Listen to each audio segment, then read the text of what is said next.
Chris, did you? Okay.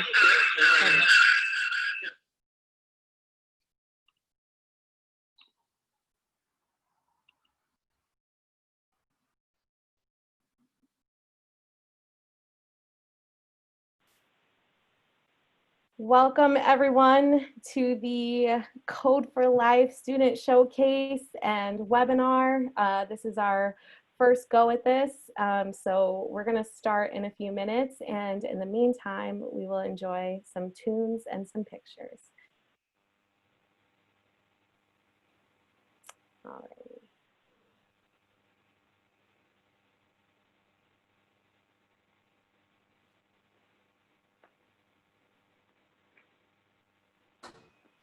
All right. 1 moment.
Hi everyone, just another minute or two before we get started, but please be sure to put your name and your city and your state and your school and your company in the chat box and introduce yourself.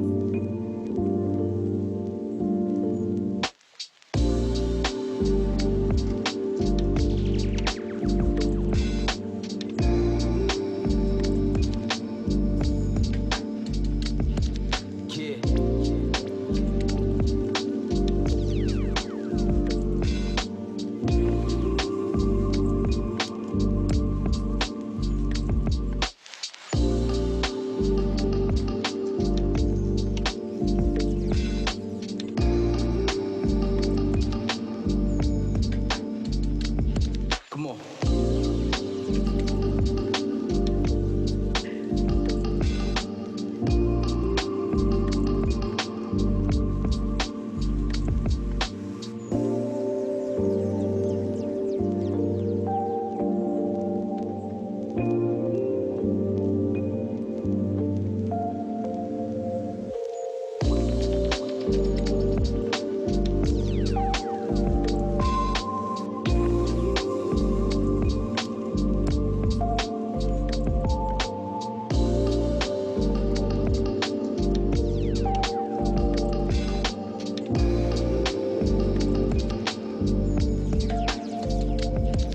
Yeah.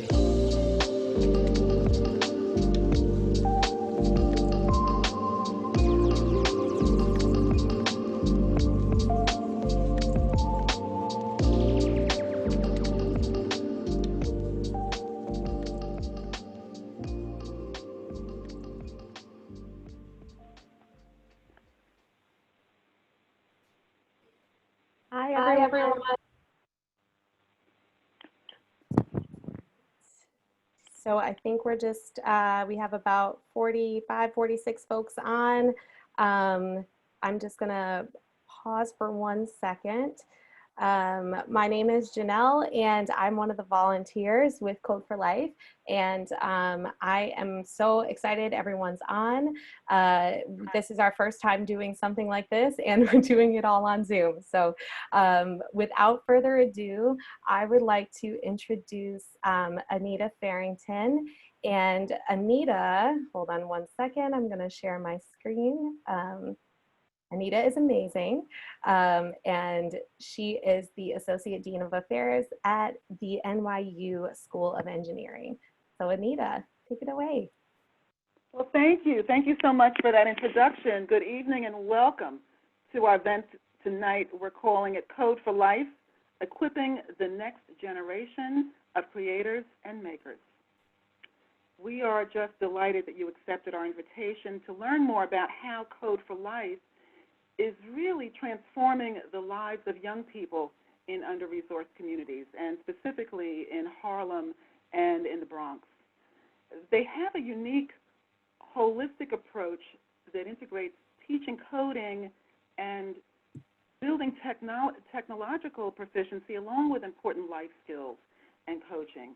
And the work that they are doing is not only equipping these middle-aged school learners to be more career-ready, but the level of personal attention from the teaching staff, the team building, and the creative design thinking approach, it's really reshaping their world view.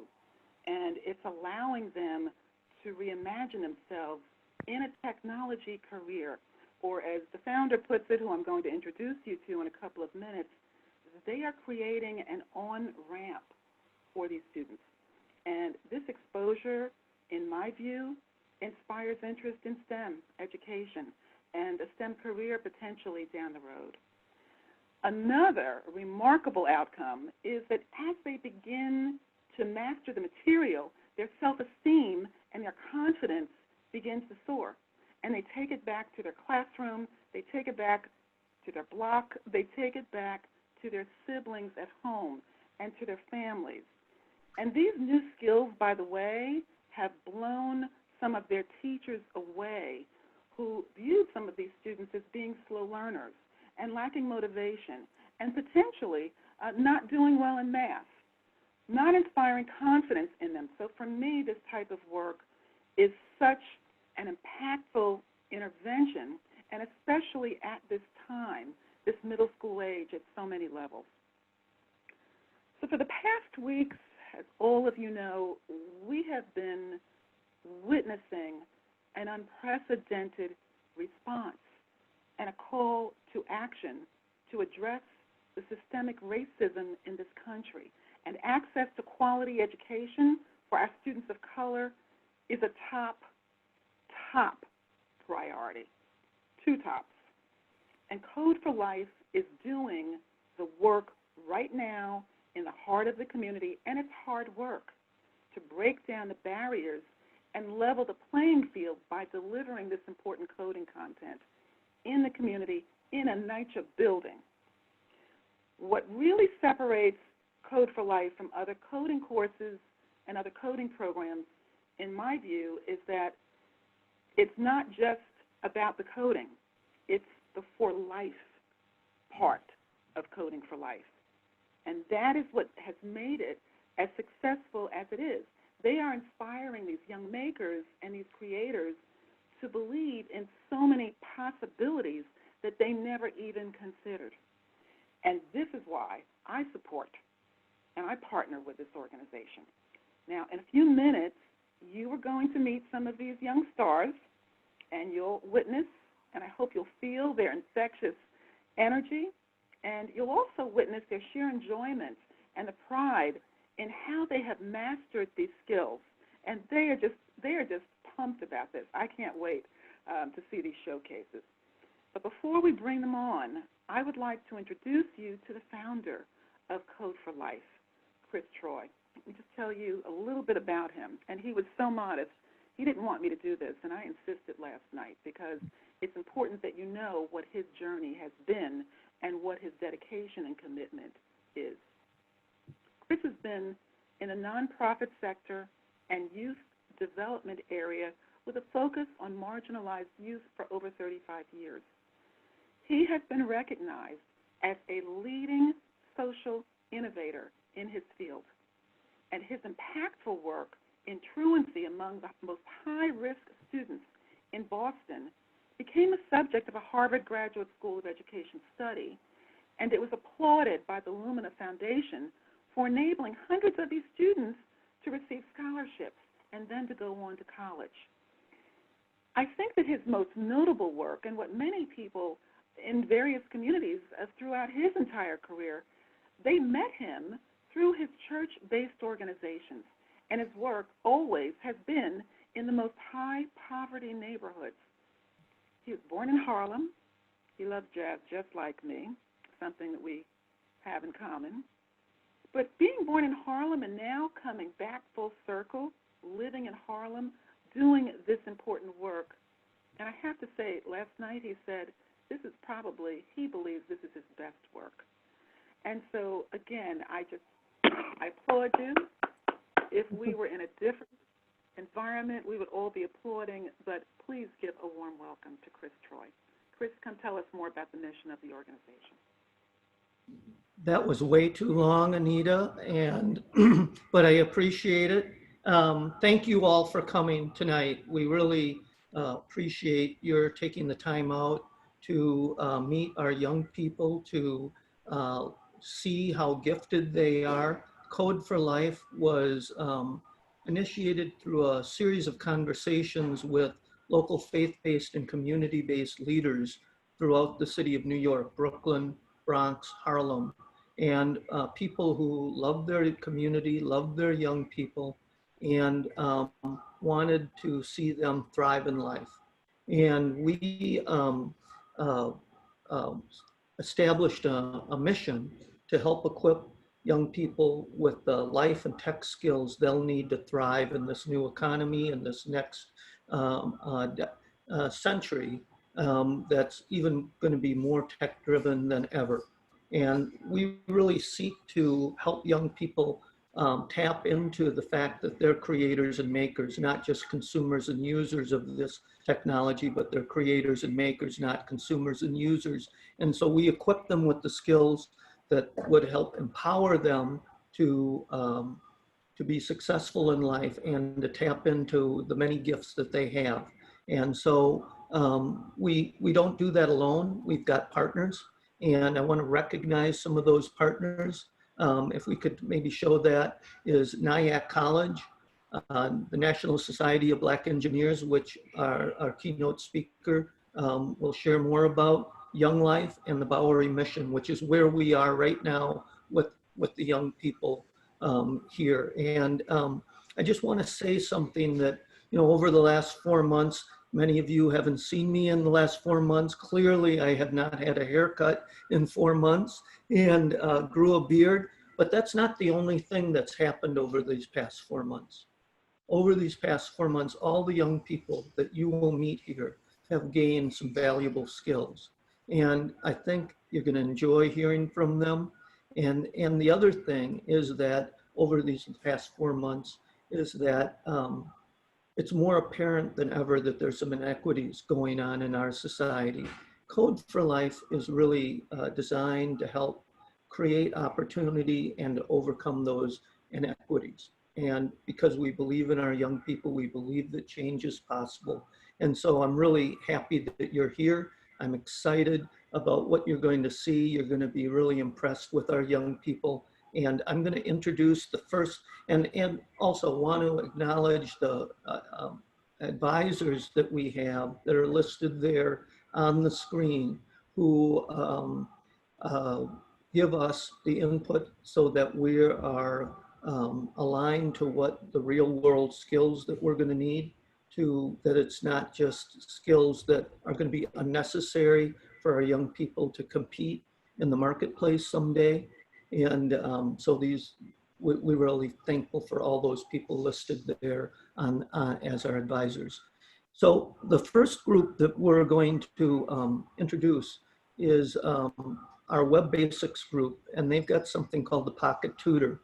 And there's 4 young people. 3 of those are through our partnership with the Bowery Mission. And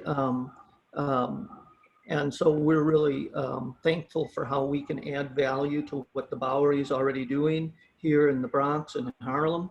And they've come up with, these young people over the past several months have learned the skills of HTML and CSS to design a website. So I'm going to invite them to begin doing their presentation. Cynthia, you're on, and I'm going to ask the students to take off your mask when you present. And it's all yours, Cynthia. Okay, so I'm done sharing my screen and I'm giving my screen over to Brandon.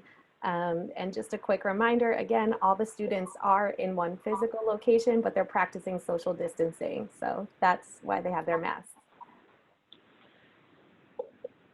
Hello, my name is Cynthia Gerald, and I'm the Deployment Manager and Tech Lead for the Pocket Tutor team. I was responsible for the homepage and pushing all the team's code to GitHub. I'm 12 years old, and I live in the Bronx, and I attend St. Helens School. Before we share about Pocket Tutor, I'd like to have my team members introduce themselves. Hi, my name is Steven Dupont, and I am the web developer for Pocket Tutor team, and I work on the page of our website. I'm 13 years old, live in East Harlem, and attend CS. Hey, Steven, this is Janelle. I'm going to ask you to do that one more time, okay? Can you take your mask off when you're speaking so we can hear you a little better? Okay, try it again. Go ahead.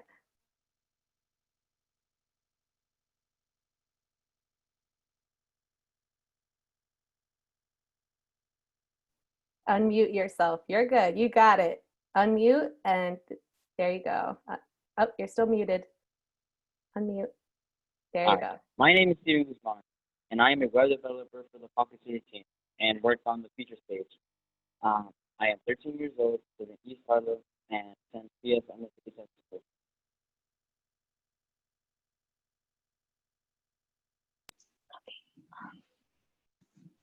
Hi, my name is Maria Vega, and I am a web developer for Pocket Tutor, or as we like to call her, Pat. I was responsible for Pat's page on our site. I'm 13 years old, live in the Bronx, and also attend American Dream School. Hi, my name is Esther Cruz, and I am a web developer for our website. I am responsible for the about and the subjects pages. I am 13 years old. I live in the Bronx. I attend the American Dream School. We worked very hard on our site. Everyone on the team played a part in the vision, content, and the look of Pocket Tutor. It was a team effort. Pocket Tutor is an online tutorial resource for students who seek to do well academically. During the shutdown, all students had difficulty adjusting, and we thought Pat might help students. While some people may want Pat to do the work for them, she's really there to help students improve.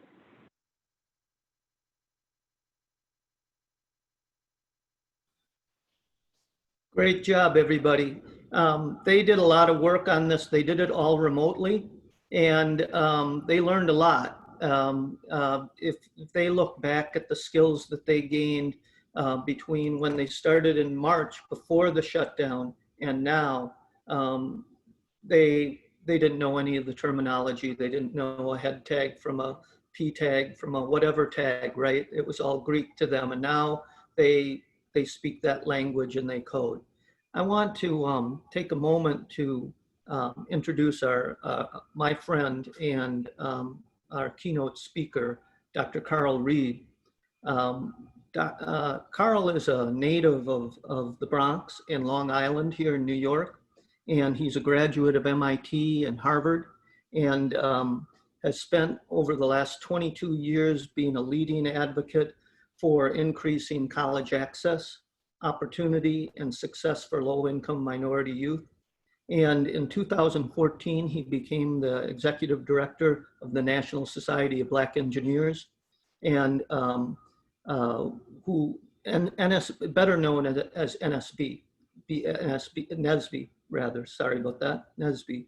And NSB has over 24,000 members and is at most colleges and universities and has a fabulous NSB Junior program that Code for Life is becoming a member of. And one of its key goals is to produce over 10,000 Black engineers annually by 2025. Carl is also one of the founding members of the 50K Coalition, which is a coalition of several different entities, and their goal is to produce 50,000 diverse engineering grads over the next several years. So it gives me great pleasure to introduce my friend, Dr. Carl Reed.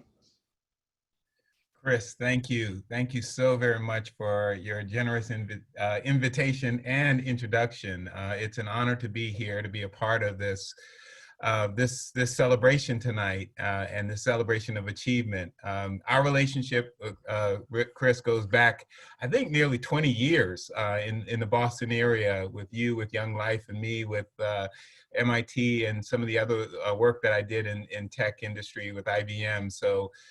And we share a passion to use our gifts and talents, as Anita so well introduced you, to enable others to leapfrog us. We want those that we have an opportunity to influence to do better than we are.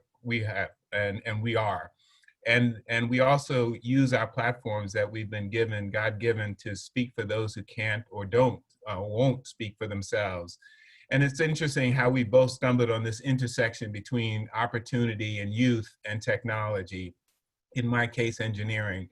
It's good to be reconnected, my good friend, Anita Farrington, as well. And Brandon, it is a pleasure to meet you. I hear so much about you. It's a pleasure to e-meet you. I hear so much about you as the core and the anchor, the cornerstone for Code for Life. Young people, we're here to celebrate you. You've discovered the old adage that the dictionary is the only place where success comes from work, before work. The dictionary is the only place where success comes before work. We're gonna really celebrating your hard work. Chris talked about that you were introduced to this in March, and you've produced some great work, much more so than I have ever done. I'm going to say a quick word about NSB. We were founded in 1975 by students. We are still the largest student-governed professional association based in the United States. We were founded by 6 students from the South Side of Chicago who were attending Purdue University, who wanted to share the success that Purdue had in turning around what was an 80% dropout rate for Black engineering students in 1971 to a 60% graduation rate by 1975. And so they put out a call to other colleges and universities, and 40 students came from all over the country, from 34 colleges and universities, and what was the Society of Black Engineers became the National Society of Black Engineers.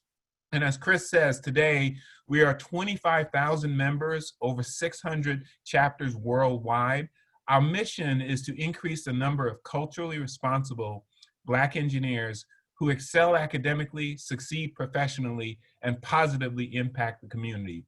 And though our mission is the Black engineers and our name is Society of Black Engineers, our membership spans all the diaspora as well as multiple races and ethnicities.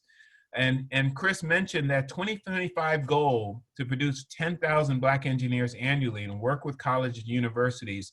Since we announced that goal 5 years ago, we've seen a 45% increase in the number of Black engineers. So 1,500 additional Black engineers are going into the market every year since we announced our strategy in 2015. I'm going to talk about three topics, or ask you three questions, and really become the theme of my remarks. Why is Code for Life important, and why what you're doing today is important? Why is it important to you? Number two, why is it important now? And I think Anita began to foreshadow that remark about this. Why is this important now? And three, what should you do in this moment of unprecedented change? What should you do? So the first question is, why is this important? A good friend of mine and a NSBE alumnus, NSBE member, Gerald Harris, wrote a blog, and we posted it on my blog site, carlwreed.com. And he asked the question, or at least he started to answer the question, 5 reasons why Silicon Valley needs African Americans. And though the focus of the blog was about African Americans, the reasons really span all different races and ethnicities, Latino, Middle Eastern, etc. It speaks to the larger issues and the opportunities that tech provides.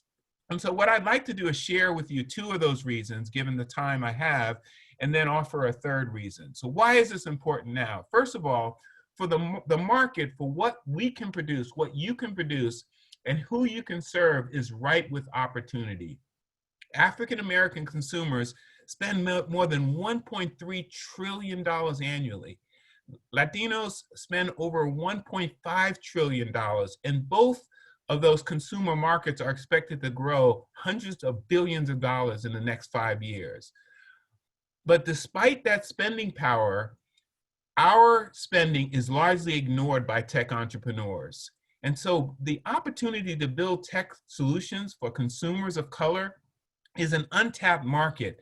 And Hollywood has recently discovered that there may be a few technology companies like Uber and Twitter have begun to explore this, but there's a huge market that has yet to be tapped.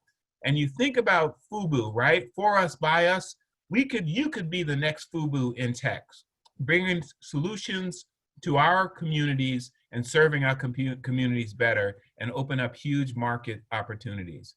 The second major reason is a reason I really love, and that is we bring enhanced creativity to new products and genres, right?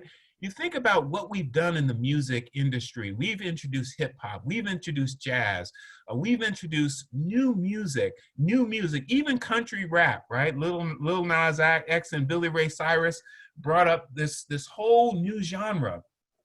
Imagine what tech could do if they expanded their creative teams to include folks, young people who grew up in communities like ours, who look like us.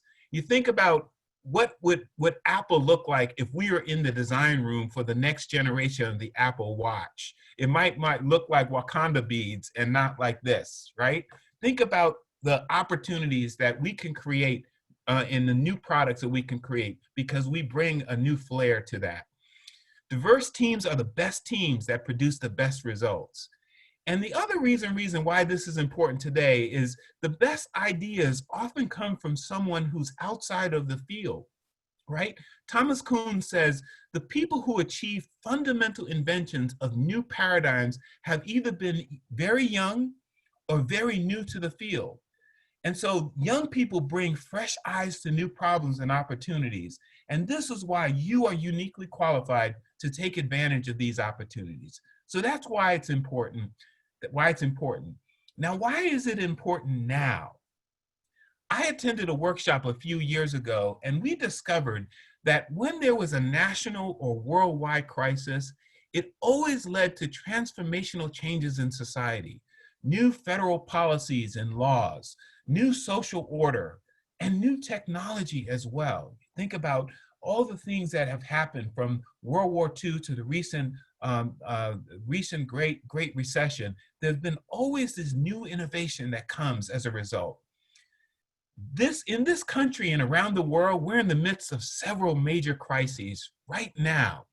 We're confronted by these crises of collisions. Think about this. The global pandemic, which has disproportionately affected Black and brown lives. Many of us have seen the ravaging effects of this pandemic firsthand in our families, like I have.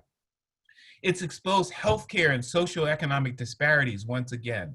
And then on May 25th, the death of George Floyd once again reminds us that for many people, Black lives don't really matter. That the behavior of the police toward Blacks and brown people was built on hundreds of years of structural racism that preserved the privilege of one race and subjugated all others. There's a financial crisis with 40 million people who lost their jobs since March, and a lack of leadership at the federal level. We are more divided as a country than we've been in recent history. So why now? Because we have an opportunity here and now. We have an opportunity. This is the moment for people training in science, technology, engineering, and math. In addition to the products that you're producing and the technology you're producing, you're learning a new way of thinking.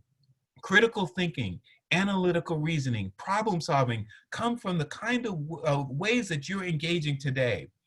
And we're in a seminal moment when hundreds of tech companies and associations and institutions of higher education have publicly pledged their support for racial justice, to work toward racial justice and Black Lives Matter, and to work to dismantle structural and institutional and systemic racism. Activists and community leaders and everyday people are putting their lives and reputations on the line to imagine a new world where they can fight these injustices and eliminate them and dismantle them. The solutions will require more than just protests. They will require creativity, strategy, and collective action to create this world. In short, it will require the minds of people trained like you are being trained in science and technology. The good news is that that's what you're doing, right? You're being trained to solve complex problems. You actually are comfortable with complexity. The Chinese have a word for crisis, which is Weijia, and it's composed of two characters. One component of Weijia is danger, and the other component is loosely translated as opportunity. So the word crisis in Chinese is actually danger and opportunity. So this brings me to the third and final point. What should you do with this moment of unprecedented change? Will you view this as danger and fear and trembling and cause to shrink back?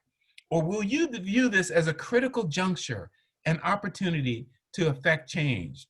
Your education and training, your lived experiences as people of color make you uniquely qualified to attack these issues head on, constructively, proactively, strategically. These are complex problems, as I said, but you are being trained as coders and engineers, future engineers, and computer scientists. By your nature and by your training, you're being trained to solve complex problems. And the tools you use today are different from the tools my generation are using. You're bringing something new and novel and creative to these problems. So the moment is now. You're bringing tools of technology. You're bringing your intelligence. You're bringing your newfound skills. You're bringing your unique cultural perspectives. And this is an unprecedented time of shifting perspectives when companies and individuals are listening. This has been a wake-up call for America, and they are waking up and prepared to listen to you. So what will you do with this moment? There are many, many dangers facing us, strong headwinds. Will you be taunted by the danger, or will you see this as an opportunity toward the challenge? Will you see this as an opportunity to make change, to bring your skills and your uniqueness and your diversity to solve complex problems going forward? This is your moment to decide. This is your critical juncture right now. And I encourage you to seize this moment. Carpe momentum, seize the moment. When danger meets opportunity, it's time for Code for Life, and it's time for you to lead us to the future. Thank you so very much. And I really appreciate the time. And I hope you got something out of this, because I'm inspired by you as well. Thank you so much, Dr. Reed. My goodness. So while we are doing a bit of and the chat is blowing up here. I don't know if you can see it, but there's a lot of emojis. So as we are kind of doing a changing of the guards, I'm going to share my screen again and introduce a really good friend of mine. Dr. Reed alluded to him. His name is Brandon, and he is the person who spends all his time with these young people in Code for Life. He is their program director, and I imagine serves as so much more than that. I've seen him in action. So Brandon, I'm going to bring you on, and I'm going to go ahead and share my screen, and we can hear from you directly about what you do and why you do it day in and day out with these students. Thank you, Janelle. Dr. Carl Reed, thank you so much for that speech. That was really amazing. I am very, very fortunate to be part of this program and to be, at the lead of it. It's been great so far, and I just wanted to share what we do on a day-to-day and what makes all of this work. So we have our instruction model is project-based. A lot of what we do is learn and do, right? And so our students walk away with skills in front end and back end development, and we wrap these skills in an environment that always seeks to be agile and encourages Socratic questioning. Someone might say, what is Socratic questioning? And my kids know it well. They might not know the term, but a lot of times my young people will ask me a question after we've done an assignment, and they actually know what to do, but they may have a question. And I'll ask a question to their question, and they're like, that wasn't the answer. And I'm like, well, I need you to go back and do some research on it, right? And so we're constantly wanting our students to become independent thinkers, independent learners, independent doers. So we kind of have two seasons in Code for Life. We have a fall and spring session, and then we also have our summer intensive. Our fall and spring sessions run for 16 weeks, so about 4 months, fall and spring respectively.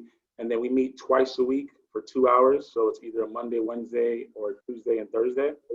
And then our summer intensive is 4 days a week for 3 hours a day for 6 weeks. So that's what we do. In that time, we have 2 different tracks right now. We have Web Basics. You can go to the next slide. We have Web Basics, and Web Basics is basically teaching our kids from the ground up. So a lot of our students come in not knowing anything about coding at all. Some of them come in having some Scratch background. Shout out to Mr. A, Johnny Acevedo in the chat. He is one of our champions who has taught a lot of our students Scratch and other hardware technology, and they come in with this framework, and they're great to work with. But a lot of our students don't come in with any type of knowledge, and so they learn HTML and CSS. We also get them involved with GitHub. And so coming into the program, I really wanted to kind of change the narrative of what kids can do. And even being hired, Chris kind of challenged me. If anyone knows Chris is like, me and him are like yin and yang. Like, I'm the realist, and Chris like believes that, 3-year-olds can do neurosurgery. Like, he believes that, like, genuinely. And so we've had, bouts and arguments about it, but I finally budged. And me coming more from a boot camp background, because I have a degree in public health, but me coming from a boot camp background, I'm like, man, I learned this, in the middle of trying to build my own career. Let me try to see what kids can do, right? And so we have this intensive. And so we teach them HTML and CSS, so they are able to build a static functional website. We teach them everything from the ground up. And we don't baby them. We give it to them full brunt, and to our surprise, they do super well with it. And so we also teach them GitHub. how to be able to deploy your code. So GitHub is a place where we are able to store code as developers. We're also able to collaborate with different teams, and you can think of any tech company you know, they're probably using GitHub to store their code and be able to collaborate with one another. And so the basis for that is we want to teach our kids the full gambit of what it could be to be a developer or a software engineer. You think about David in the Bible, and David like puts on Saul's armor. He's like, you know what? This don't really fit. This don't fit me. And what we want to do is we want to create an environment for our kids to be able to try on coding and say, does this fit or not, right? And so going on, we have our coding and development track, and you're going to see some of our students after I'm done here, and they're learning JavaScript. So we're teaching loops, we're teaching functions, they're learning arrays, they're learning variables, they're learning comparative operators and logical operators. I know a lot of that is like, what did you just say? But just think about an intro to computer programming class in college or in high school, and this is what these kids are getting now. And my belief about that is, if you don't know me personally, I'm a huge basketball guy. Like, I love basketball. Team LeBron James, I hope he wins the championship this year. But I think about like people who love sports and their reasoning for putting their kids in sports is either you want your kid to go to the NBA or a professional league, or you want them to learn some skills, right? You want them to learn some character attributes, right? You want them to become confident, or you want them to become determined, right? And I believe that coding does the same thing, right? Our kids, day in and day out, are coming up against errors in their code and coming up against failure, and they're able to, learn how to get over that and to be determined. All right, so we can go on. And so some of the skills that we teach our kids are agile methodologies, which is big right now, Scrum, Lean, Less. And so we're teaching them those methods as well, as we know that's very popular now in the industry. And so our students do daily stand-ups, which a daily stand-up is every time we meet and they're working on their projects, we go around the room. What did you do yesterday? What did you do the day before? What are you doing today? What are some blocks or some things that are causing you to not be able to finish up your code? We want it to feel like a tech company. That's how we kind of run things. And so they're learning how to learn as well, collaboration and whiteboarding. As a developer myself, the grudge of whiteboarding, if no one knows what whiteboarding is basically you go to a coding interview and they're telling you, hey, instead of writing the code in the computer to see how good you are, how about you write it down? Just write the code from memory. And so we have our kids do that, and they actually enjoy that. And so lastly, what is the reason why I love being a part of Code for Life? Carl alluded to it a little bit, but I get to unearth confidence in my youth, and I get to invest skills. And for me to be able to see that confidence in them is powerful, because a lot of our students coming in may not think they can do it, may not think that they're smart enough, and they're told all these lies, just by different sources. And we're here to help dispel those lies. So without further ado, we're going to go ahead. Oh, one more thing. Yeah, so this summer, we're also going to be doing our programs. We're going to be doing a Web Basics course in Bronx River Houses in the South Bronx.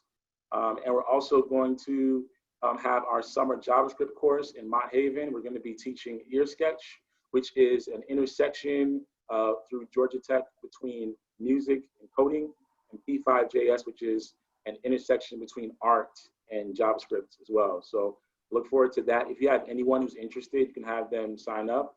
But without further ado, we're going to have one of our students come up and present.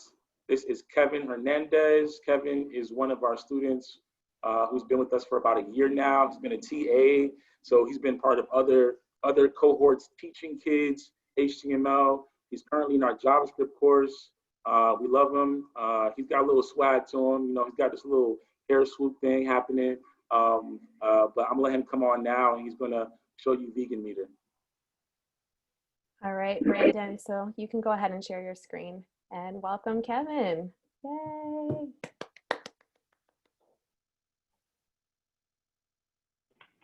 All right. Hello, my name is Kevin Hernandez. I'm 14 years old. I live in the Bronx and I attend Harlem Village Academy. We use HTML, CSS, Bootstrap, and JavaScript to be able to, we use HTML, CSS, Bootstrap, and JavaScript to be able to make this completely out of scratch. So right now on the screen, you can see some of the CSS that we use to create the looks of this survey. And as we start to scroll down, you can see a little bit more of the HTML that was also used to pretty much create the look of the survey. You can see all the questions, all the buttons.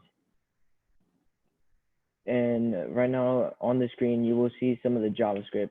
And this is pretty much made to, to help the website be able to work. So on the screen right now, you'll see a function that says update score. So the function update score takes in 3 parameters: question answer ID, which is the answer choices for each question; hide question, which would make the current question disappear; and show question, which would pretty much make the next question appear. Under this, you will see something that says let answers. Let answers is a variable. So the variable is pretty much a container that would pretty much store data. Under let answers, you will see something else that says let value. And let value is pretty much another variable. And that's pretty much like your score from each question. Under this, you'll see 4 answers of answers. This is a loop. So it is going through every single answer choice for each question and is pretty much checking to see if it is selected. If it sees that it is selected, it will take the value from that answer choice and add it to your overall score. Under this, you will see something that says if value is greater than 0. This is an if statement, and it would pretty much make sure to see if you've selected an answer or not. If it sees that you have selected your answer, it would make the value be higher than 0, and it would hide the current question and then make the next question appear. If your value is less than 0, this would mean you did not choose an answer choice. It would make an error message pop up telling you to choose an answer before continuing. Under this, you will see something that says let final score. This is pretty much grabbing your overall score or your overall value and turning it back into a number, and then checking to see if that number is greater than 0. If it is, then it would compare it to 28, 29, and 45. Depending on where it lands on those numbers, anywhere between those numbers, it would give you 1 of 3 responses. Either you are not a vegan, sort of a vegan, or a vegan champion. If your value is still less than 0, that would mean you didn't choose and you either left one of the questions blank or you didn't answer one of the questions, and it will bring up an error message. So now if you bring up the browser, you'll see all the questions and also the 4 answer choices. On the top, you'll see a progress bar. So as you continue to answer most of the questions, the progress bar will start to get pretty much more filled as you continue.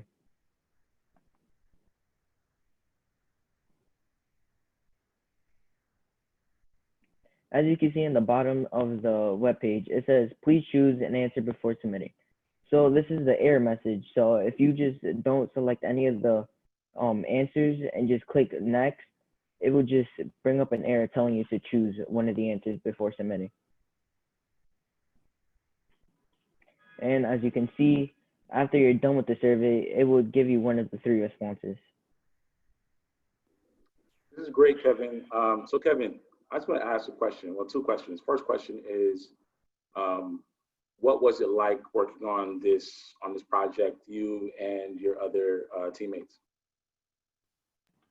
It was actually pretty fun to do it. So to pretty much like be able to like complete this, and it pretty much just helped me out learning a bit more of how to be more creative with the code and making the web pages look a lot better and function more better.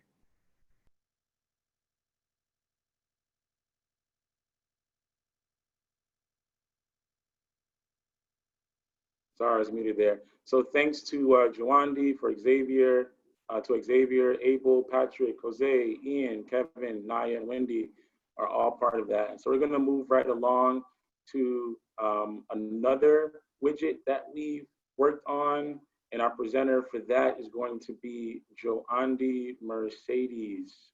So Joandi's pretty cool too. He joined us in the fall of last year. He's been pretty cool.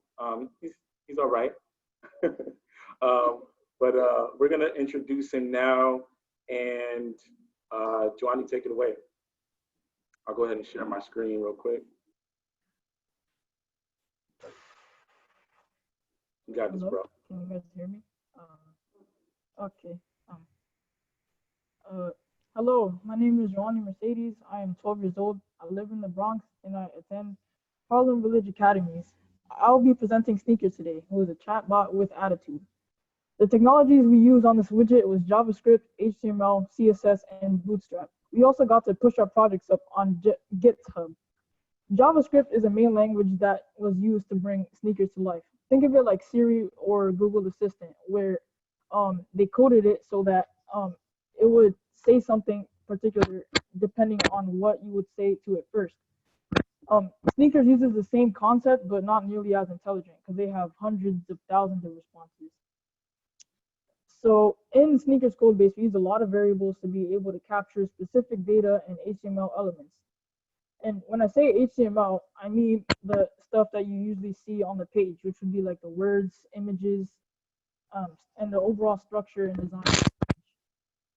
Okay, so now to look at the code, we will go to line 107, which is what you guys are about to see, where it says let input equals document.get element by ID, user input.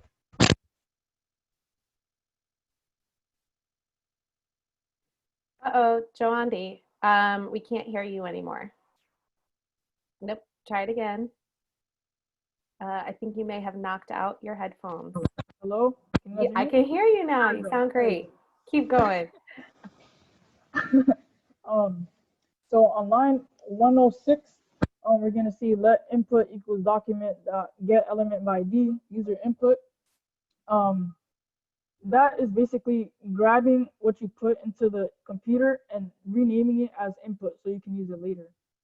So then we go to line 121 where it says let message equals input.value. Basically what that does is that it's taking the value of whatever you put into the computer and renaming it as message so we can use it later on in the code. So message is going to be a word that's going to be thrown around a lot later on. Hey, Joandi, make sure you keep your microphone close to your mouth, okay? Okay. You're doing great. Right. Keep going. So now we're going to be going to the main part, like really brings it to life, which would be that large blob of code that you see on there. It's basically called, this large blob that you see is called the conditional, which is an event or more events that occur when when certain conditions happen. So in this conditional, we're looking for whether or not your message includes certain phrases. So as you can see, if message dot includes hello, includes hi, or includes hey. And then down here, you'll see the response equals hi.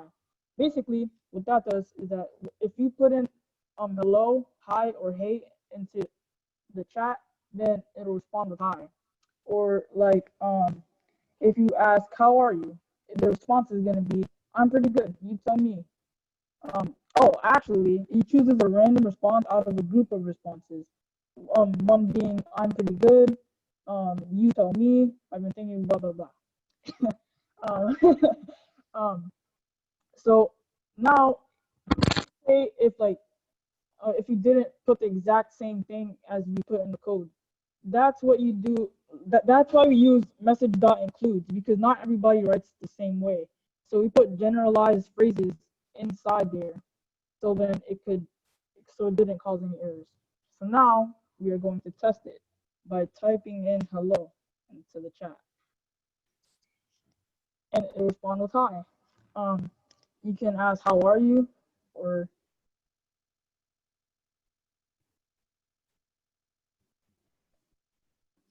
and then it will send something back right here, there. So now, we when we were coding this, we thought about whether or not if we use capital letters like Brandon just put in.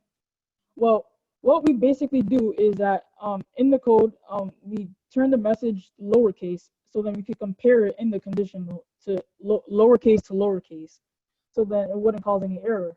So it'll still send it in capital, but the code will see it as undercase, so it can compare it. So yeah, so now if you don't put one of the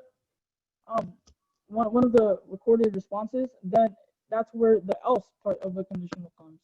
An else part will, like, the else part of a conditional only happens when none of the conditions that you listed occurs. So right here at the very bottom of the blob of code, you'll see response equals random, wait what, yeah, or basically it's choosing a random response every time you don't say one of the responses that are there, and it'll choose randomly out of a group. Cool, cool, Joandi. Thanks so much, man. This is really good. You did an amazing job breaking this down. I just have one question for you. If you could add anything to it, so you had more time to work on this widget, what would you add?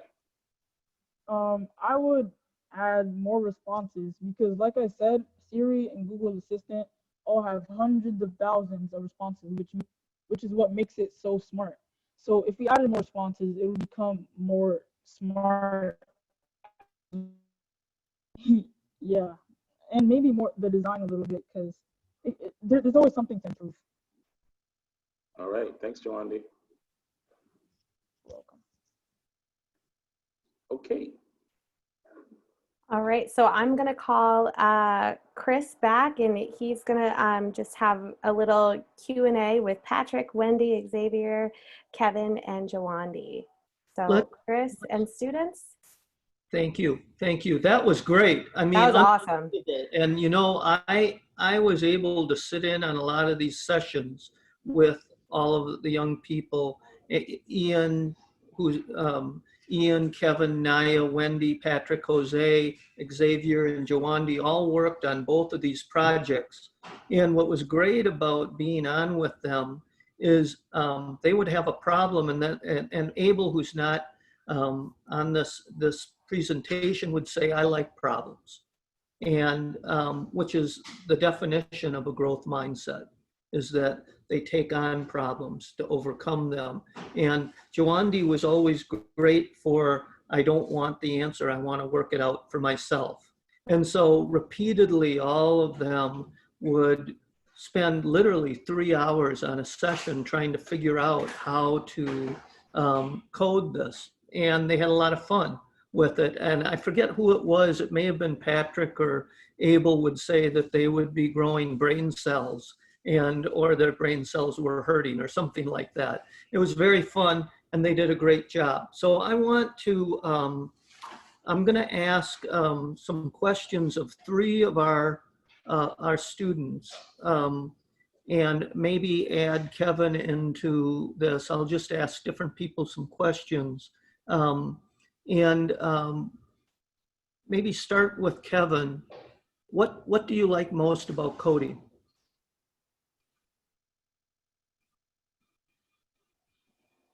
All right, hello? Yep. Yeah. All right.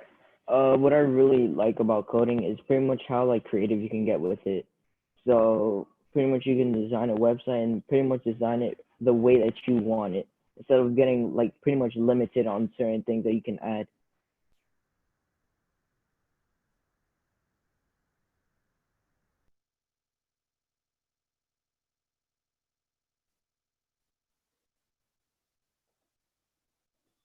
I was on mute. Wendy, you started off last summer. You and Kevin both started off last summer, and you've been TAs for the last year, helping the younger students. In fact, Kevin and Wendy were TAs when Patrick and Jawandi and all the students went through the cohort in the fall. And then the online cohort, Kevin continued to do that. Wendy, what have you learned over the course of the last year, both learning to code and as a TA? Oh, Yep. Hey, Wendy. all right. So what I liked about when I joined in the summer is that I was able to experience um, something that I would have never thought of doing. Well, never imagined of seeing myself doing it. So now, more than about to be a year now that I joined, I realized that this is something that I want to do in the future, and probably get like an opportunity to be able to work at one of those big companies that are technology based. That's great. That's great. Xavier, how would you describe coding and Code to Life to someone who doesn't know anything about it? It's like you programming a website, and it's like you're going to be able to understand something. It's like very interesting. Like you really don't know anything at first, but also the fact that you actually learn something new and learn something about something that you use every day that like you literally know nothing about, and the fact that you're still able to use it, like amazing. But the fact that you're able to actually learn what's behind it and how cool it actually is when you actually get to experience it. Because it's always gonna be hard, but like it's gonna be fun to learn it once you actually do. That's great. And Patrick, what would you just say to someone who is maybe considering becoming part of Code for Life and learning how to code? I would say that it's worth the risk, you going to Code for Life, because you can have fun and learn at the same time, but you have to set restrictions at times, and you have to just have fun and just just learn and do some code, and it will help you in the future eventually. So you might as well take this opportunity to just code and find more opportunities. And what did you learn the most about yourself in the past year learning to code? I learned myself that I can code, and instead of just writing from a script without knowing what I'm looking at, I can actually understand it and actually like learn more about the code, and I can just like be happy and start coding more and more and more. Jawandi, what would you say you've learned the most about yourself over the course of the last year? I kind of learned more about how to persevere because, you know how you said like how we would spend hours and hours working on the code. Yeah, that kind of had an effect on me because it was really hours and the code was really hard. And like once you get to the end, like you feel that satisfaction that you're like, oh, I just did that. Like now you could now it just pushes you to do even harder stuff. And then whenever you face a challenge, you have the hope to um overcome that challenge. And yeah. And last question, Kevin, how have you benefited, would you say, from your experience so far as a student, as a TA, as someone who's, by the way, everybody, just point of disclosure, Kevin has referred to himself as a Java god, and I like giving him a hard time, but he is fantastic. And so what would you say that you've gained the most over the last year?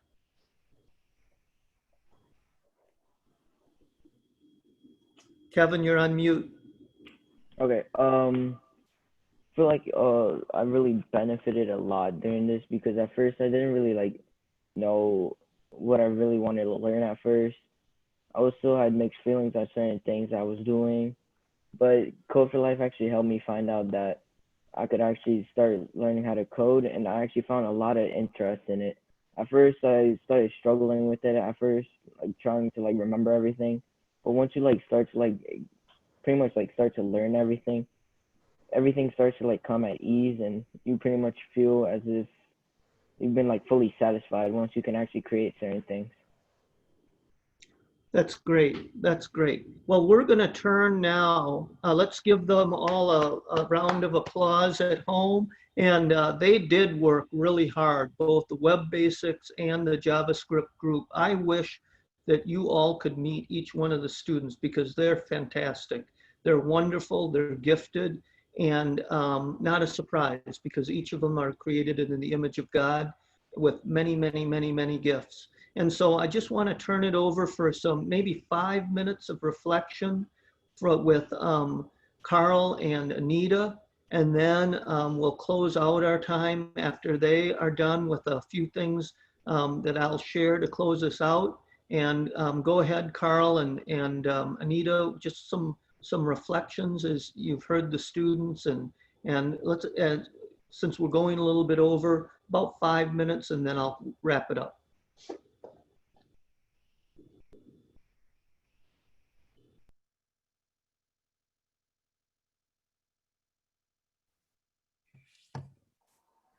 Anita, we're not hearing you.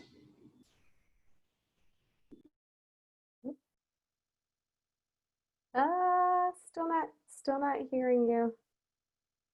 Here, let's see.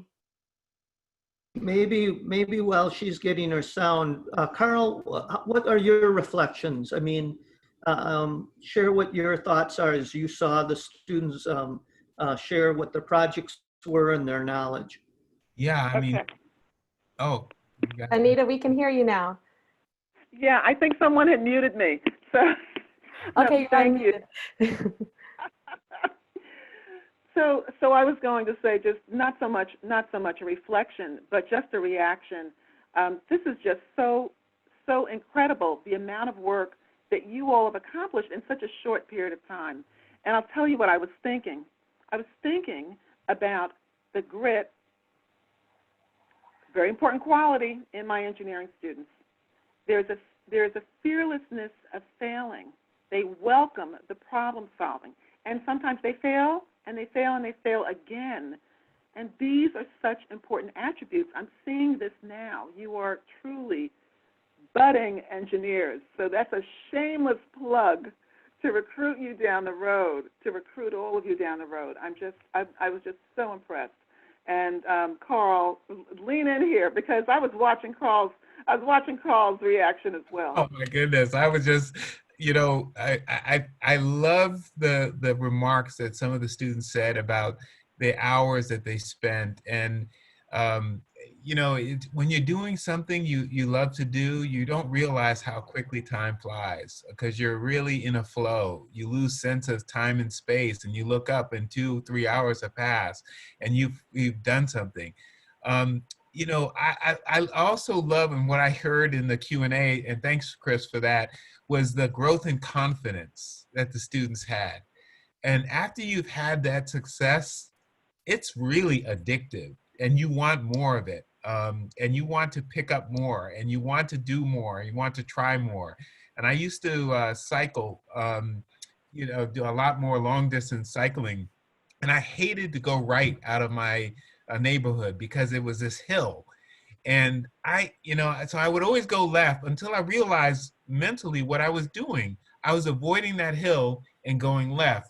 And once I realized that, I said, you know what, I'm going to go after that hill and I'm going to ride that hill. And I spent an hour one day just going up and down that hill. And after about 20 minutes, my whole attitude about that hill changed. And I started to think about where's the next hill, the next big hill. And so you all kind of were introduced to this as middle schoolers. That's what blows my mind. You're 12, 13, 14 years old. You're introduced to this and you saw this as a hill. And now you're kind of like, okay, where's the next hill? You probably pull up chats and Google assistants and you criticize you know, I could do that better than Siri can. You know, Siri, you messed up, and I could see the code in your head. So it's really exciting to see your growth and confidence. That's so very important. This belief that I can is so powerful that can be applied to this. So remember this when you're facing the next challenge. I can't wait to see you in 2 or 3 years. I really can't. I really, really can't. So we have a couple of moments with Carl. And Carl, I want to segue back because there are a couple of important partnerships that I want you to talk about. And one of them, I also, actually, if you could begin by talking a little bit about the NSBE Junior program. I'm very familiar with it. My Greater New York chapter, the Links, we sponsor a Stimulate NSBE Junior chapter, and I really understand the power of that pipeline program. So if you could just tell everyone what it is, and then just also talk a little bit about some of the potential partnerships with NSBE. And when you do, Carl, let's pivot because I want to honor people's time. We are at 8:40, and I'd like to wind up as close to up on time as possible. So if you could maybe share, answer that a little bit, and then I'll jump in and close it out. Yeah, and I think that the segue would be appropriate because Chris and I have talked about forming a NSBE Junior chapter, much like Anita has done with the Links. So the Links have established over 70 chapters in the country. And NSBE Junior is a year-round program for 3rd to 12th graders who explore engineering and coding and technology year-round. And we give the chapters the flexibility to develop their own curriculum, or you can choose one of 13 different curriculum modules, including VEX Robotics and First Lego League to 1080 Racing. Or the NSBE Junior chapters can do what you're doing, which is learning coding. We have many chapters that do that as well. The opportunity is for the Code for Life students to then join the larger NSBE ecosystem. I said 5,000 other pre-college students attending our conventions when we do have conventions, and we're going to virtual in a couple of months online. But we have 14,000 people coming together in our annual conventions as well, over 350 companies and universities recruiting students. So it's an opportunity to kind of plug into something much larger and seeing all these beautiful, smart, Black and brown people coming together, solving problems. And it's really an inspirational opportunity. And I do hope Chris does that. One of the things I will say, Chris, about Code for Life as I finish up, this program is phenomenal. As you can see, it's on display, but it has to be scaled. That there are really thousands of young people with as much potential, if not more, all around the New York area and beyond the metro area. And I think that once you take this model, your funders, your investors should think about how do you replicate this so that many more young people can participate. Only 4 or 5% of tech workers are people of color in this country, and they make up now nearly 30% of the population. So we are only scratching the surface about the talent that we need to really contribute. And I think that Code for Life needs to get to scale eventually once it has a proven model. Wouldn't you agree? That's great. Some corporations and from National Labs, I know, that have joined us. We are the benefactors. My college colleagues, we're the benefactors down the road. So they are doing the hard work in terms of the pipeline. So again, this is a time to really reflect on how you can support this important work that they're doing. And Chris, thank you so much for letting us be a part of this, for letting Carl and I both be a part of it. You can see our passion and our commitment. No, definitely. And we need everybody's partnership. And that's really what I want to invite people to consider now, is how you can partner with us so that we can reach more young people and equip them with the skills so they can be the creators and makers of the next generation. And a core principle about Code for Life is something that we call vision casting, where we help young people get a better vision for themselves and their future by providing a sense of hope with handles, real skills that they can take and develop in such a way that they can step into the future confidently to fulfill their God-given potential. And so there's a couple different ways that you can participate with us. And the first few is consider being a mentor. And if you're interested in mentoring one of our young people, you can visit the Get Involved page, or maybe you have a particular professional background where you can be a speaker and share about developing an idea or doing a presentation or being part of a collaborative group or some part of the industry. And then another is to host our students. And so, in fact, last summer we brought kids to Google, to YouTube, to Verisk Analytics, and several other places where they were able to see how technology works in the corporate world. The young people that we serve, in fact, live in the hardest hit areas of the pandemic. And they don't get to see often what they might use YouTube, they might know about Google, they might use Spotify, but to see under the hood how that really operates, that casts vision for them to begin to picture themselves at those places and maybe percolate ideas that they can develop themselves. And then finally, is if you're a coder, is to consider being a guest instructor. And we'd welcome that.